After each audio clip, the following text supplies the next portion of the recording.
Hey guys, what's going on? Steven back again. So it's time for the Q&A for episode 10. So I have it right here on Reddit, so let's get into it. Alright, Q&A episode 10, The Lost and the Plunderers. Does anyone read Carl's letters? Who? Only Rick. He reads both his and Negan's letters. So interesting, Carl wrote a letter to Negan. I can only imagine what it says. Dear Negan, your spaghetti sucks. Love, Carl. Why do Rick and Michonne go to the junkyard? To try and warn Jadis that the Saviors will be coming for them since they were seen at the sanctuary. How did the Oceanside women treat Enid and Aaron after Natanya's death? At first, Sydney decides to kill Enid and Aaron. At the last minute, she changes her mind. She tells them to leave and never come back. Does Aaron work towards making things right with them? Does Oceanside end up deciding to help fight Negan? No. Oceanside still refuses to fight the Saviors, but Aaron does stay behind with the intention of going back to try and convince them to help. Enid then leaves alone. What is Negan's plan for his next move in this war? Negan's mission is still to kill Rick, but in the meantime, the garbage people have to learn a lesson for their betrayal. Simon is put in charge of that, which I've been saying is going to be a fantastic scene. I mean, come on, it's Simon. He's awesome. Let's see. Is there any more suspicion amongst the Saviors about their mole? No further mention about their mole. The promo shows an angry Negan yelling, "You will do your job." What made Negan so angry? Negan is yelling that at Simon because Simon keeps defying Negan. Interesting. Got a little tension going on there. Very interesting. Simon wants to completely wipe out the garbage people for what they did.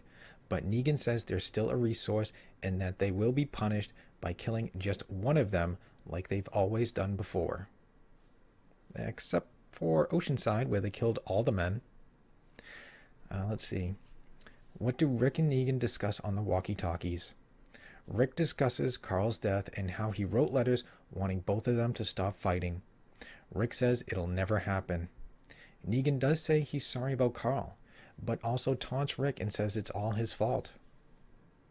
Who makes it back to the hilltop? There are no scenes at the hilltop. Kind of makes sense. I figured it'd take, depending on the timeline, like a day or two to get there, since they're walking. Do any other characters learn about Carl's death? Who? Only Negan. Okay, so we get a bonus.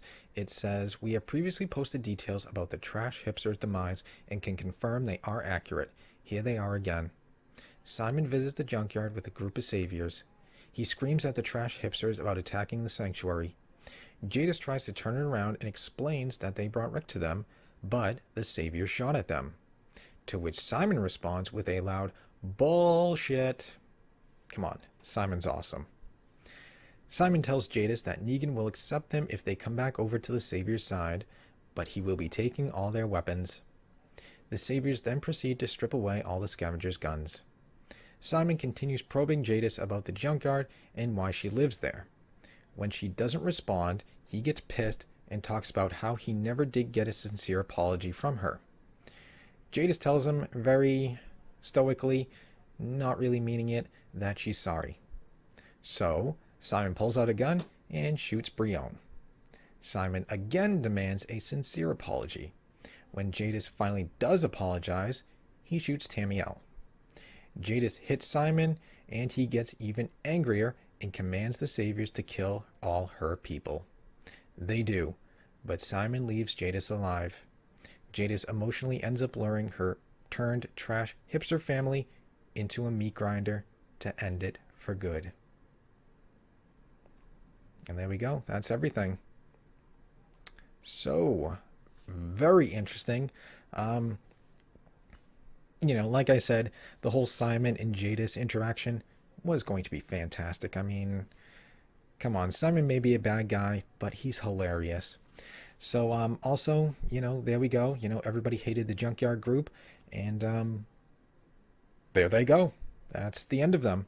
Now, the reason Simon keeps Jadis alive, I think, for the whole emotional thing is just that, I think he wanted to just keep her alive to be like, hey, see, this is what you did. You made me do this. Now you have to live with that. That's just my thought, but there we go. So, yeah, the end of the Junkyard group. Once and for all, they are done. So, anyways, sounds like it's going to be a very interesting episode. I can't wait to see it. Um, I think it'll be awesome. So, anyways, hope you guys enjoyed this video. If you did, hit that thumbs up button. That'd be awesome. Remember, feel free to subscribe to my channel. Help me reach my goal of 1,000 subscribers. You can follow me on social media. Links are in the description box below. And of course, leave me your thoughts and comments. What do you guys think? What do you think, Carl's letter to Negan says, besides, getting along and stuff like that? What do you think about the tension between Simon and Negan? I find that very interesting. And what do you think about the end of the Junkyard group? Leaving Jadis alone? What do you think is going to happen to her? Do you think she's going to join Rick and them, or is she just going to go off and do her own thing? I don't know. Let me know what you guys think. And yeah, other than that, just stick around. More videos are on the way, and I will see you guys next time.